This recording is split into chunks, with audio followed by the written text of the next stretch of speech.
വളരെ പ്രധാനപ്പെട്ട വാർത്ത വരുന്നു. റിപ്പോർട്ടറിന്റെ ബ്രേക്കിംഗ് വാർത്തയാണ്. കോഴിക്കോട് വീട്ടിലിരുന്ന് വോട്ട് ചെയ്തവരുടെ ബാലറ്റ് പെട്ടിയിൽ നിന്ന് പുറത്തെടുത്തു എന്നൊരു പരാതി വന്നിട്ടുണ്ട്. ബാലുശ്ശേരി 31 നമ്പർ ബൂത്തിലാണ് ആരോപണം. സീൽ ചെയ്യാതെ പെട്ടിയിലിട്ട ബാലറ്റ് പുറത്തെടുത്ത് സീൽ ചെയ്ത് വീണ്ടും നിക്ഷേപിക്കുകയായിരുന്നു. ഉദ്യോഗസ്ഥർക്കെതിരെ നടപടി ആവശ്യപ്പെട്ട് UDF തെരഞ്ഞെടുപ്പ് കമ്മീഷന് പരാതി നൽകിയിട്ടുണ്ട്. റിപ്പോർട്ടർ ബ്രേക്കിംഗ് സിനോജ് തോമസ് ചേരുന്നു. സിനോജ്, എന്താണ് സംഭവം? അരുൺകുമാർ, അതായത് ഇന്നലെ മുതലാണ് വീട്ടിലിരുന്ന് വോട്ട് ചെയ്യാനുള്ള അവസരം ആരംഭിച്ചത്. ജില്ലയിൽ 15,404 പേരാണ് ഈ ഹോം വോട്ടിങ്ങിന് വേണ്ടി അപേക്ഷ നൽകിയത്. ഇന്നലെ മുതൽ തന്നെ കോഴിക്കോട് വടകര മണ്ഡലത്തിൽ വോട്ടിംഗ് ആരംഭിച്ചു.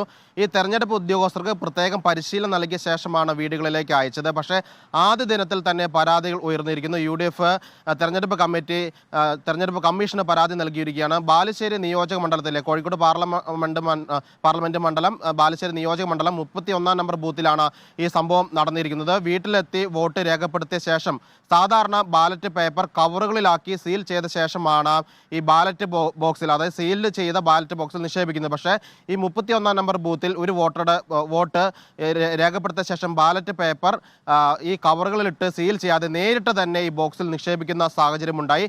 ഈ അബദ്ധം മനസ്സിലാക്കിയ ഉദ്യോഗസ്ഥർ ആ നിമിഷം തന്നെ ഈ സീൽഡ് ബാലറ്റ് ബോക്സിൽ നിന്ന് അത് തോണ്ടി പുറത്തെടുത്തെന്നാണ് UDFന്റെ പരാതി. അതായത് ബാലറ്റ് ബോക്സിൽ ഇട്ട ഒരു വോട്ട് ചെയ്ത ബാലറ്റ് പേപ്പർ അത് പുറത്തേക്കെടുത്ത് വീണ്ടും കവറിലാക്കി സീൽ ചെയ്ത് വീണ്ടും നിക്ഷേപിച്ചെന്ന ഗുരുതരമായ ആരോപണമാണ് ഉന്നയിച്ചിരിക്കുന്നത്. അതിൽ വോട്ടിൽ ക്രമക്കേടുണ്ടെന്നല്ല, പക്ഷേ ഈ നടപടിക്രമത്തിലെ സുതാര്യതയും വിശ്വാസ്യതയും ചോദ്യം ചെയ്യുന്ന സാഹചര്യമാണ് ഉണ്ടായതെന്നാണ് UDFന്റെ പരാതി. അതോടൊപ്പം തന്നെ ആ സ്ഥലത്ത് 31 നമ്പർ ബൂത്തിൽ വന്ന സമയത്ത് UDFന്റെ ബൂത്ത് ലെവൽ ഏജന്റിനെ, അതായത് സ്ഥാനാർത്ഥിയുടെ ഏജന്റിനെ വിവരം അറിയിച്ചില്ല എന്നൊരു പരാതി കൂടിയുണ്ട്. സാധാരണ ഇങ്ങനെ വീടുകളിലേക്ക് പോകുന്ന സമയത്ത് സ്ഥാനാർത്ഥികളുടെ ഏജന്റുകളെ വിവരം അറിയിച്ച ശേഷം അവർക്ക് കൂടി ഈ വോട്ടിംഗ് നേരിട്ട് കാണാനുള്ള സൗകര്യം ഒരുക്കിക്കൊണ്ട് സുതാര്യത ഉറപ്പുവരുത്തിയാണ് ഈ ഹോം വോട്ടിംഗ് നടത്തിക്കൊണ്ടിരിക്കുന്നത്. പക്ഷേ ഇവിടെ അതും സംഭവിച്ചിട്ടില്ലെന്ന് UDF രേഖാമൂലം നൽകിയ പരാതിയിൽ നൽകുന്നു. ഏതായാലും ജില്ലാ തെരഞ്ഞെടുപ്പ് ഓഫീസർ കൂടിയ ജില്ലാ കളക്ടർ ഈ പരാതി ഗൗരവത്തോടെ എടുത്തിട്ടുണ്ട്. ഈ പരാതി പരിശോധിക്കുകയാണ്.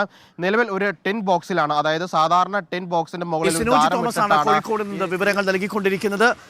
ബാലറ്റ് പേപ്പർ, അതായത് വോട്ട് ചെയ്ത ബാലറ്റ് പേപ്പർ ബോക്സിൽ നിന്ന് പുറത്തെടുത്ത് സീൽ ചെയ്ത് വീണ്ടും നിക്ഷേപിച്ചു എന്നതാണ് പരാതി. സാധാരണ അങ്ങനെ വരാൻ പാടില്ലാത്തതാണ്. ഒരിക്കൽ നമ്മൾ പോൾ ചെയ്ത് ബാലറ്റ് ബോക്സിൽ ഇട്ട് കഴിഞ്ഞാൽ പിന്നീട് ആ ബാലറ്റ് ബോക്സ് തുറക്കാനുള്ള അധികാരം ഉദ്യോഗസ്ഥർക്കില്ല. അതാണ് തെരഞ്ഞെടുപ്പിൻ്റെ ചട്ടം എന്ന് പറയുന്നത്. ആ ബാലറ്റ് പിന്നീട് തുറക്കാൻ കഴിയുക വോട്ടെണ്ണുന്ന കേന്ദ്രത്തിൽ മാത്രമാണ്. അപ്പോൾ ബാലറ്റ് ബോക്സിലേക്ക് വോട്ട് ചെയ്ത ബാലറ്റ് എടുത്ത് ഇടുന്നു. അതിനുശേഷം സീൽ ചെയ്തിട്ടില്ലല്ലോ എന്ന് ഉദ്യോഗസ്ഥൻ മനസ്സിലാക്കുന്നു. ഉദ്യോഗസ്ഥൻ വളരെ കൂളായിട്ട് ബാലറ്റ് ബോക്സ് തുറന്ന് ആ പേപ്പർ എടുത്ത് സീൽ ചെയ്തു. അത് തെറ്റല്ലേ എന്നതാണ് UDF ചോദിക്കുന്നത്.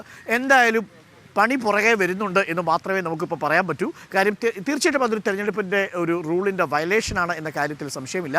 കാര്യം ബാലറ്റ് ബോക്സിൽ നിങ്ങൾ വോട്ട് ചെയ്ത് ബാലറ്റ് ഇട്ട് കഴിഞ്ഞാൽ പിന്നീട് ഉദ്യോഗസ്ഥർക്ക് അത് എടുത്ത് സീല് പതിക്കാനുള്ള അവകാശമില്ല. ഇതിപ്പോൾ ലംഘിച്ചിരിക്കുന്നു. ഇതാണ് റിപ്പോർട്ടർ ഇപ്പോൾ പ്രധാനപ്പെട്ട ഒരു വാർത്തയെ ബ്രേക്ക് ചെയ്തിരിക്കുന്നത്. നമുക്ക് മറ്റ് വാർത്തകളിലേക്ക്